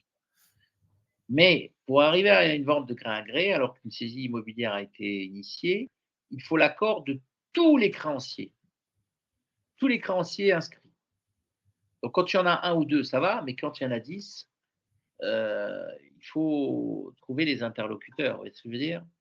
Et il faut que chez un notaire, on réunisse, tous les créanciers, enfin, ou qui donnent leur accord de mainlevée de leurs inscriptions hypothécaires au privilège de prêteur de détenus. Moi, ça m'est arrivé souvent, hein. Ça m'est arrivé souvent, hein. Il y a des gens qui viennent nous voir et qui disent: «Voilà, j'ai un acheteur, mais je suis saisi». Alors généralement, il faut s'y prendre quand même un ou 2 mois, avant la vente, hein, parce qu'il faut trouver un notaire qui est disponible, qui va pouvoir contacter, tous les avocats de tous les créanciers, avoir leur lettre d'autorisation de mainlevée en contrepartie du paiement des sommes les détenteurs restent leur devoir. Mais ça se fait, hein, j'en ai fait plusieurs et donc la vente est annulée. Il n'y a pas de J'imagine qu'il y a un cadre, c'est encadré au niveau du prix parce que j'imagine qu'il faut que ce soit faut que la personne saisie puisse aussi se retrouver, financièrement par rapport à la valeur de son bien, non? ah bah, le prix, oui, le prix, c'est le prix de marché. Elle a mis en vente en agence, elle a trouvé un acheteur. Malheureusement, entre-temps, le poursuivant a affiché, la vente est prévue pour dans 1 ou 2 mois. Et voilà, donc mais on peut encore essayer de vendre avec l'accord de tous les créanciers. Si tous les créanciers contactés par le notaire donnent leur accord, les avocats obtiennent l'accord des créanciers pour vendre de gré à gré, en contrepartie du paiement de leur créance, en principal, intérêts, frais, émoluments. Alors c'est vrai que ça rajoute, hein, la somme initiale, hein, tous ces frais. Mais bon, s'il est d'accord, le débiteur, voilà, donc le créancier verse le prix, le notaire paye tous les créanciers, tout le monde est payé, tout le monde donne main levée, et puis voilà, donc le jour de la vente, eh ben, le créancier. Il n'y a pas un minimum donné par le juge? Non? Alors, là, attention, là, vous confondez avec la vente amiable. Là, on est sur une vente affichée. Dans la question, là, j'ai l'impression que c'était une vente affichée. Heu, Quand vous êtes, en effet, dans le cadre d'une vente amiable, c'est-à-dire que vous avez reçu un commandement de saisie immobilière, vous avez été convoqué via une assignation à une audience d'orientation. À l'audience d'orientation, vous pouvez vous présenter seul ou avec un avocat pour expliquer au juge que voilà, vous avez fait 2 estimations du bien, vous avez signé un mandat de vente avec une agence et que vous souhaitiez vendre ce bien à l'amiable. Et là, en effet, le juge va vous accorder un délai de 4 mois maximum avec un prix plancher, d'accord? Il va dire voilà, je vous autorise à vendre votre bien pendant 4 mois, il faut le vendre rapidement, hein, à ce prix. Vous ne pouvez pas le vendre en dessous. Vous pouvez le vendre au-dessus à un prix supérieur, mais pas à un prix inférieur au prix que je vais fixer. Donc, il va fixer une date et il va vous reconvoquer 4 mois plus tard, maximum. Vous avez 4 mois. Si dans le délai de 4 mois, bah, vous n'avez pas eu le temps de signer votre acte définitif, mais vous avez signé la promesse, là, vous allez le voir à la nouvelle audience qu'il aura fixée et vous lui demandez un nouveau délai qui peut être encore de 3 mois maximum. Donc en tout, ça fait 4 plus 3, ça fait 7 mois maximum, c'est pas mal, hein. Mais il faut, pour avoir le deuxième délai de 3 mois, il faut quand même avoir, au moins signé une promesse de vente. Vous voyez ce que je veux dire? D'accord, j'avais pas forcément fait la distinction Et là, ça entre les 2. s'appelle une vente amiable. Donc là, c'est une vente qui est imposée au créancier poursuivant. Le créancier poursuivant ne peut pas s'opposer. À partir du moment où le juge a autorisé la vente, il ne peut plus poursuivre la saisie immobilière. Il est obligé de vous laisser tranquille pendant 4 mois. Et s'il y a un notaire qui constate la vente par acte authentique, puisqu'il y a un jugement qui l'autorise à passer une vente amiable, on appelle ça une vente amiable, dans ce cas de figure, eh ben, le jour de l'audience, vous venez avec l'acte de vente voir le juge. L'avocat poursuivant va justifier d'avoir perçu des sommes qui lui revenaient. Tout le monde est payé. Le juge va radier l'affaire. Par contre, si vous n'avez pas vendu au bout OK. des 7 mois, là, ils vont ordonner la vente judiciaire, la vente forcée. Et donc, il va y avoir des affichages. Et alors là, vous avez encore une dernière chance de vendre, mais là, ça ne s'appelle plus une vente amiable, ça s'appelle une vente de gré à gré. Et vous êtes soumis à l'autorisation des créanciers. Donc, vous êtes sous le diktat des créanciers. Là, vous ne pouvez pas imposer à vos créanciers la vente, comme dans la vente amiable, c'est le juge qui vous a autorisé. Ils n'ont rien à dire, les créanciers. Ils ne peuvent pas vous empêcher de vendre dans le cadre de la vente amiable. Alors que dans la vente de gré à gré, ils peuvent dire non, non, non, moi je suis la copropriété, moi je veux me débarrasser d'un débiteur chronique. Vous, ça fait 4 fois que vous nous faites le coup. Je ne veux pas que vous vendiez de gré à gré, je m'oppose à toute vente. Et ils peuvent. Et là, on est embêté. Là, on est très, très embêté. Parce que vous avez perdu votre chance que vous a donné le juge de vendre à l'amiable. Donc, vous êtes soumis, cette fois-ci, au bon vouloir des créanciers. Et si le créancier poursuivant, il estime que votre acheteur, c'est n'importe quoi, que ça ne va jamais aboutir, et il ne veut pas vous donner l'accord, ou il traîne des cas de fer, et ben, il va afficher, et puis bon, vous risquez d'être vendu aux enchères.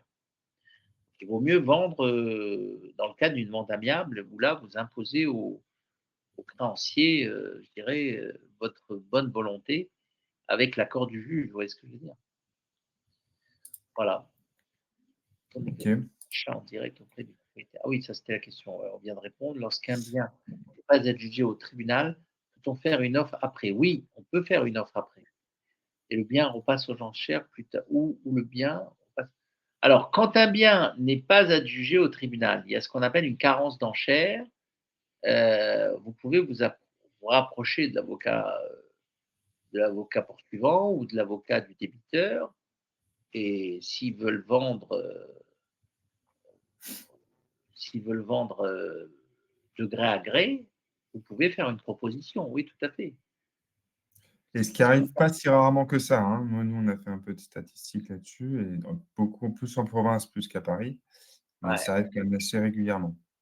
ouais, alors c'est souvent des biens, qui sont vendus. Alors, il faut savoir qu'il y a 3 sortes de ventes, hein, au tribunal. Il y a les ventes sur saisie immobilière, les ventes sur licitation.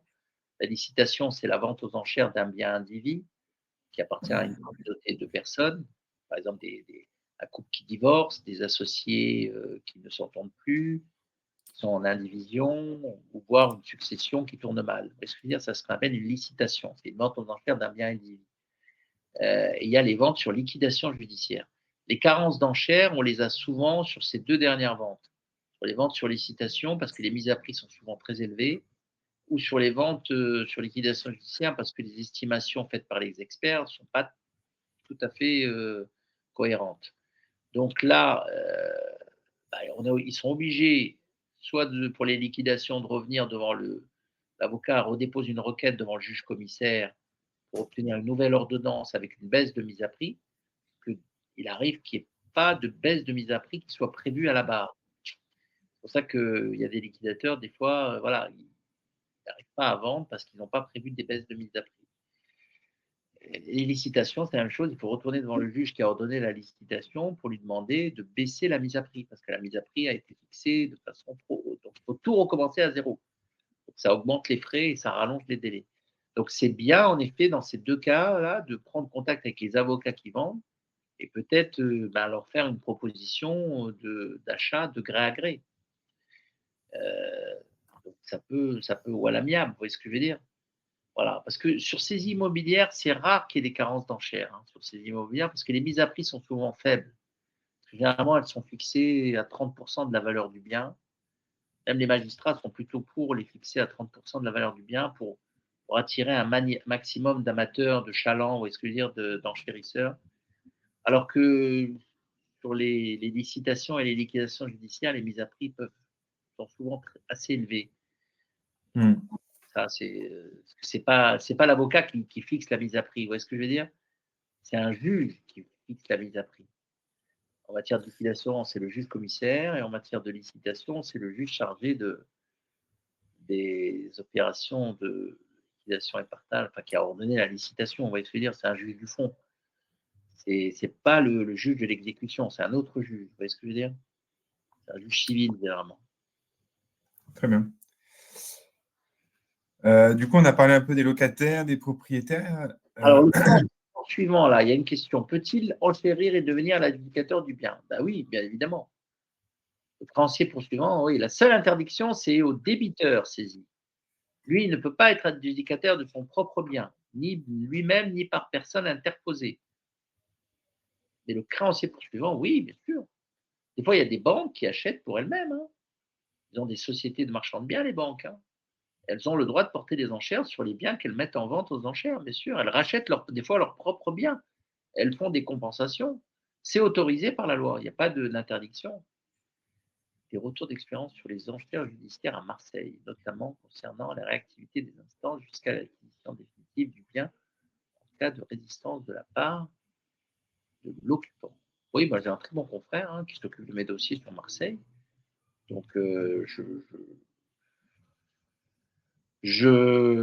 peux qu'inciter Monsieur Hichem Nom de prendre attache avec le site, hein, pour avoir mes coordonnées, et, euh, et on lui conseillera un très bon confrère sur Marseille pour faire avancer son dossier, hein, pour l'acquisition définitive du bien. Il n'y a pas de souci. On a des correspondants dans tous les tribunaux de France et de Navarre, et même dans les DOM-TOM. Voilà, donc on a environ une équipe de 100 avocats qui travaillent en collaboration avec notre cabinet spécialisé dans les ventes aux enchères, dans tous les tribunaux de France et des territoires et départements d'outre-mer.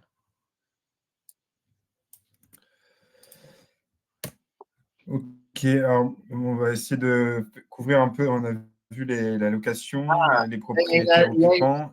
Il y a une qui vous concerne là.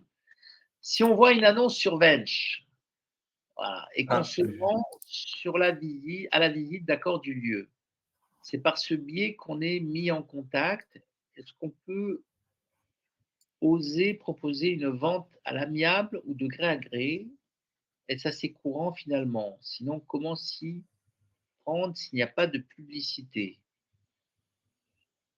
Ah, alors, dans ce cas de figure, quand vous allez à une visite, oui, vous pouvez discuter avec, le débiteur. Si c'est le propriétaire, vous pouvez lui proposer de racheter, son bien à l'amiable. Alors là, ce sera plus à l'amiable, ça sera de gré à gré, hein, comme je viens de l'expliquer. Donc il faudra obtenir l'accord de tous les créanciers. Donc là, il faut vite aller voir un avocat pour qu'il, justement, se mette en contact avec ses confrères pour essayer de voir s'il y a une possibilité de vendre, les biens de gré à gré.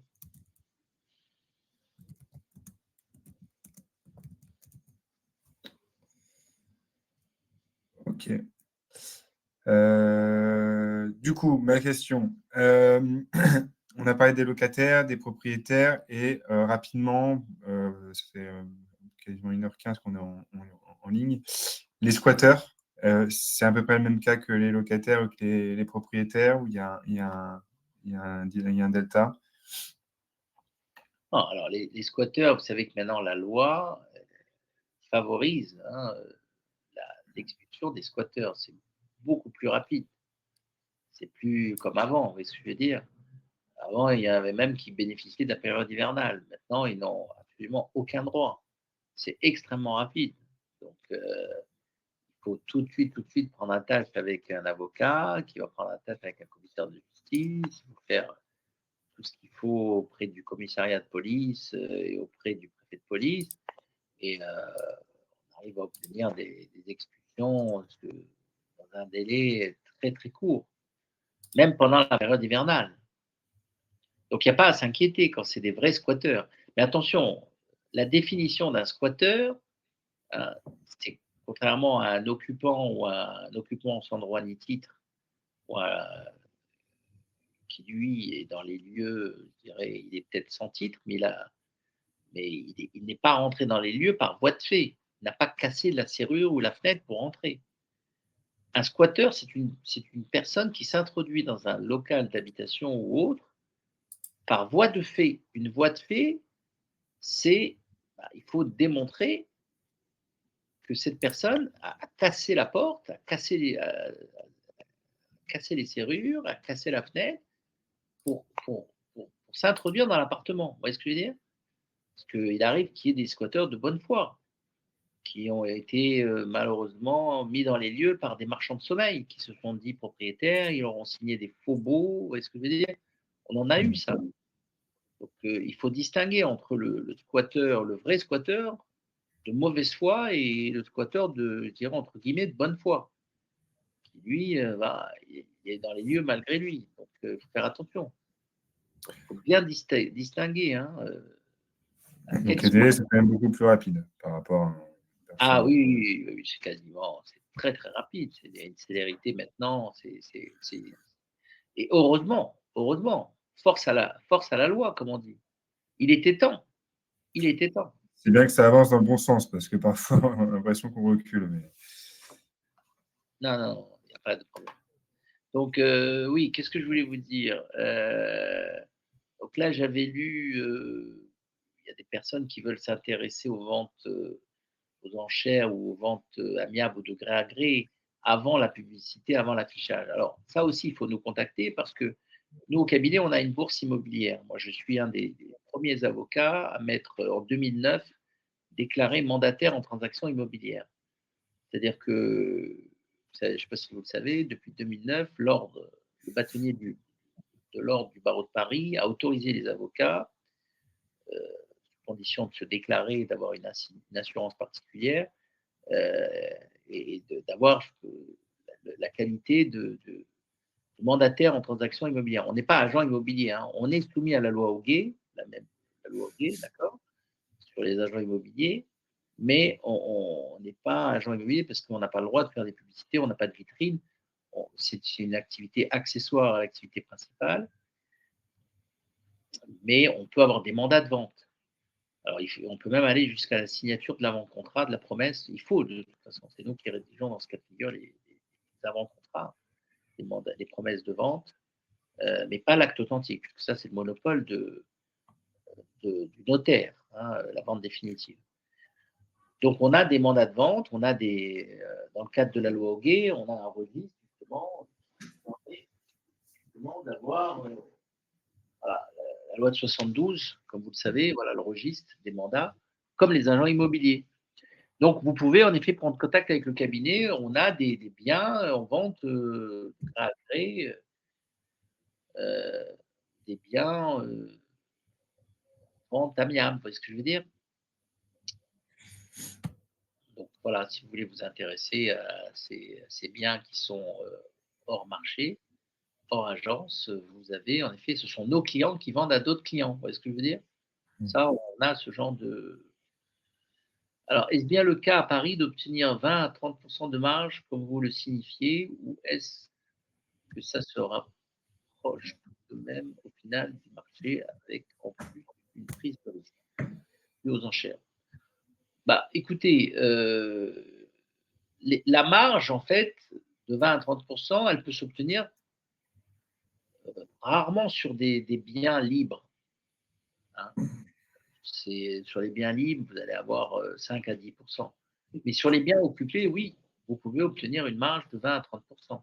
Oui, oui, heu, on le voit on le voit assez régulièrement.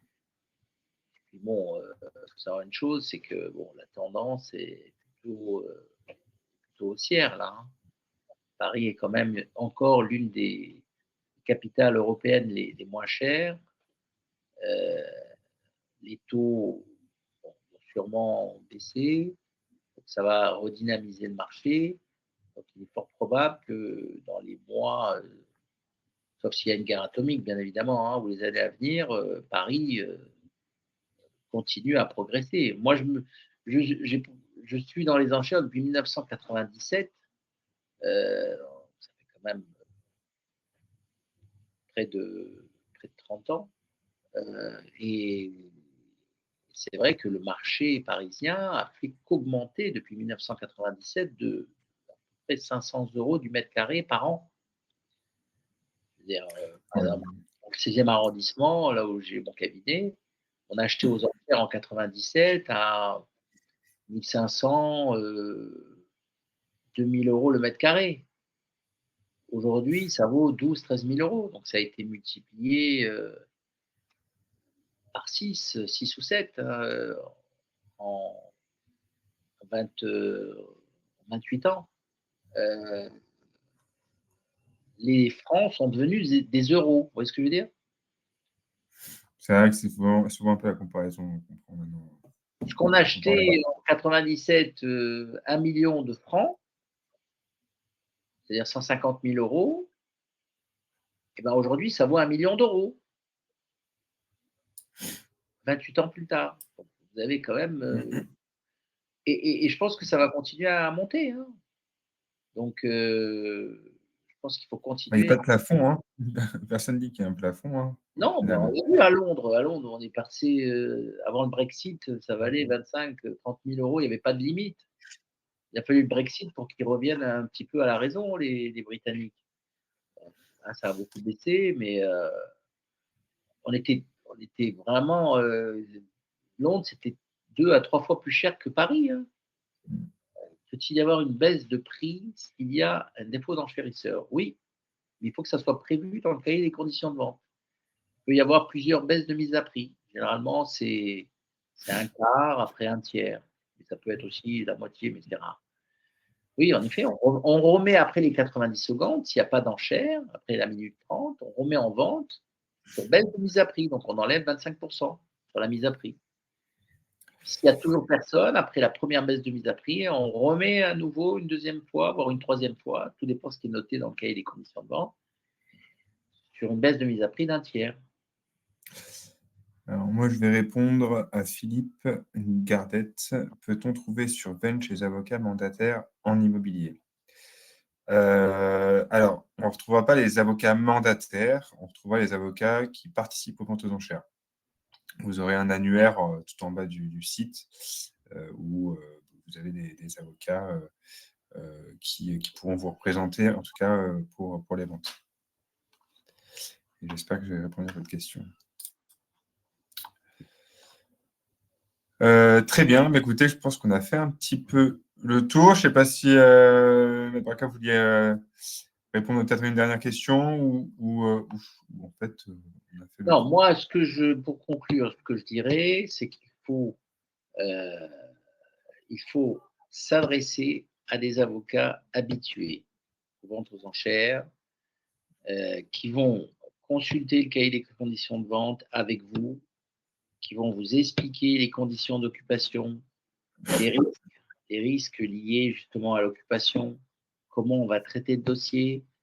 Ils vont vous faire, je dirais, une tarification préalable pour vous expliquer combien va vous coûter le titrage, quels frais vous allez devoir assumer. Généralement, nous, on remet un tableau qui est assez intuitif. Vous tapez en haut du tableau le prix que vous voulez mettre et il vous calcule automatiquement tous les frais au centime près. Moi, j'ai horreur des surprises. Et puis surtout, il faut donc voir avec son banquier préalablement pour obtenir des chèques de banque, pour obtenir éventuellement le financement. Parce que ce n'est pas des ventes, je dirais, avec conditions suspensives d'obtention de crédit. C'est des ventes fermes et définitives. Quand vous êtes déclaré adjudicataire, après les 10 jours de surenchère, eh ben, vous devez payer. Il y a des conséquences financières et juridiques qui peuvent être importantes. Vous voyez ce que je veux dire Voilà. Donc ça, c'est très, très important d'avoir préalablement bien encadré, vous voyez ce que je veux dire, votre achat. À la fois avec au niveau financier, un banquier, juridique avec un avocat, et voire même technique, des fois, il faut faire intervenir peut-être des fois des architectes qui vont vous renseigner sur les problèmes d'urbanisme que vous pouvez rencontrer, ou voilà. Et puis il y a un entrepreneur pour s'il y a des travaux. Donc n'hésitez pas à aller à la visite avec votre architecte, votre entrepreneur, votre avocat. Moi, j'accompagne très régulièrement pour vérifier les problèmes juridiques sur place, les problèmes d'occupation, s'entretenir éventuellement avec les occupants, les anciens propriétaires. Donc, n'hésitez pas, l'avocat peut vous accompagner à la visite. C'est même conseiller, vous voyez ce que je veux dire, de venir avec aussi son architecte, s'il peut venir, son entrepreneur, parce qu'il n'y a qu'une seule visite généralement. Et la visite, elle dure qu'une heure. Vous avez très peu de temps, vous voyez ce que je veux dire, pour vous rendre compte des choses sur place.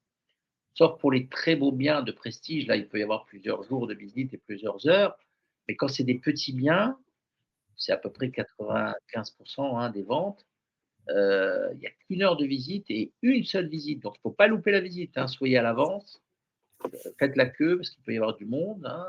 Voilà. Donc, soyez ponctuels et soyez précautionneux pour vous rendre à la visite avec les bons intervenants, les bons professionnels qui vont bien vous conseiller.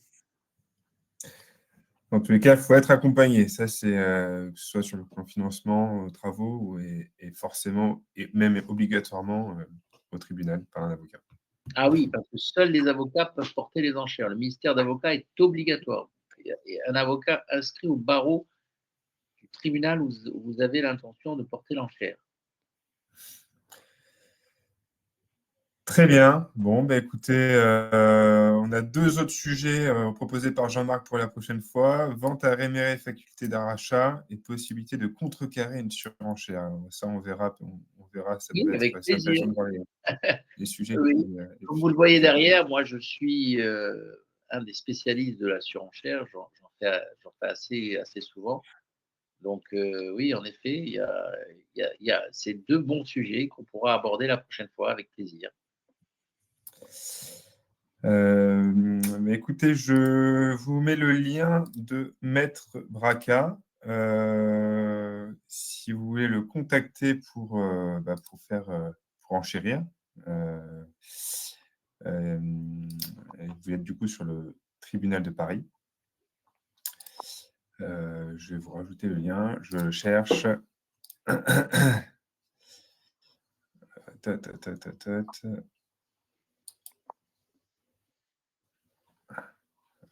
J'arrive pas à le mettre.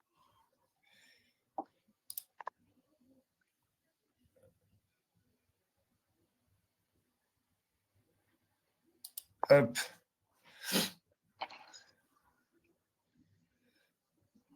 Voilà. Écoutez, en tout cas, merci à tout le monde.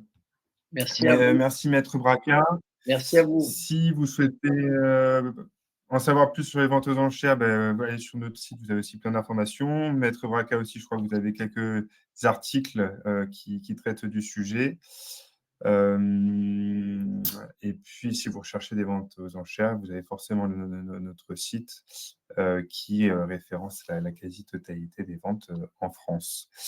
Un dernier mot, Maître Braca, où on est bon? Écoutez, moi, je dirais à vos marques, prêts et partez, hein, c'est tout. Hein. Il faut se préparer pour ce genre de vente qui n'est pas traditionnel, mais qui peuvent offrir de belles opportunités. Et juridiquement, c'est très intéressant. Donc, il y a beaucoup. C'est pas un droit mineur, hein, c'est vraiment un vrai droit intéressant, un droit majeur. Hein, il faut vraiment le considérer comme tel. Et la preuve, c'est que la Cour de cassation rend de nombreux arrêts sur la matière. Et la matière évolue de jour en jour. Et bon, c'est vrai que le législateur a fait en sorte, au fur et à mesure des différentes réformes, d'inciter à la vente amiable. Donc, il y a beaucoup de ventes aux enchères qui sont supprimées souvent à la dernière minute. Mais bon, sur ce qui reste, c'est quand même très intéressant de mener de bout à bout ce genre de vente qui, peuvent être très rémunératrices pour l'acquéreur, mais surtout intellectuellement, on apprend beaucoup de choses, c'est très, très intéressant. Ça me permet d'avoir à la fois des notions de droit, des notions d'urbanisme, de copropriété, de droit immobilier en général, vous voyez ce que je veux dire? C'est un droit vraiment extrêmement intéressant intellectuellement. Donc moi, je ne peux que vous inciter à faire votre expérience dans la matière. Il faut commencer petit. On commence avec une petite surface, voire un parking, vous voyez ce que je veux dire? Voire un petit local commercial, une petite remise, enfin quelque chose qui, voilà, qui va pas mobiliser beaucoup de fonds, mais c'est une façon de bien comprendre toute la phase procédurale, toute la phase liée éventuellement s'il y a une expulsion à l'expulsion de l'occupant. Et quand vous avez bien maîtrisé ça en vous attardant sur un petit bien, un petit budget, et ben là, vous vous attaquez à un bien d'une valeur supérieure puisque vous maîtrisez quasiment tout. Je pense que si vous êtes bien accompagné, vous pouvez devenir un très bon professionnel et ça peut être un métier à part entière. C'est un beau métier, hein, il n'y a rien à dire. Hein. Il y a beaucoup de gens qui ont une déontologie, hein, qui sont quand même très respectueux des intérêts de l'ancien propriétaire, des avocats, des magistrats. Voilà, c'est, ça se passe en bonne intelligence. Hein, il faut savoir, il ne faut pas avoir de problème de conscience. Et au final, les gens reviennent, hein, puisque moi j'en ai, ça fait 20 ou 25 ans que je les suis. Ils ont 20, 30, 40, 50 lots. Hein à leur actif. Et aujourd'hui, il y en a qui ont 50 ans, ils sont déjà à la retraite. Hein. Donc, c'est vraiment un bon moyen de se faire un complément de retraite ou tout simplement d'anticiper sa retraite. Voilà. Et moi, dernier mot, si vous n'avez jamais fait de votre enchère, allez-y. Vous pouvez y aller sans vouloir forcément acheter. C'est libre à tout le monde. Et c'est toujours intéressant de voir la fougue des ventes aux enchères. Voilà. Merci, Maître Braca. À Toujours bientôt. avoir la devise raison gardée.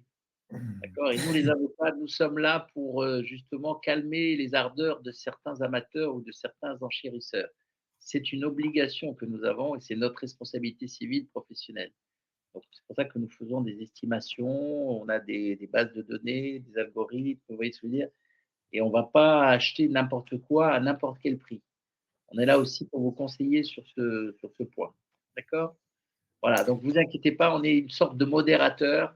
Donc voilà, il y en a qui sont fougueux, qui sont un peu. Voilà, mais on arrive à réguler tout ça et ça se passe bien pour tout le monde. Merci encore. Je À vous souhaite bientôt. une très bonne soirée à tous. Au revoir à tout le monde. Au revoir.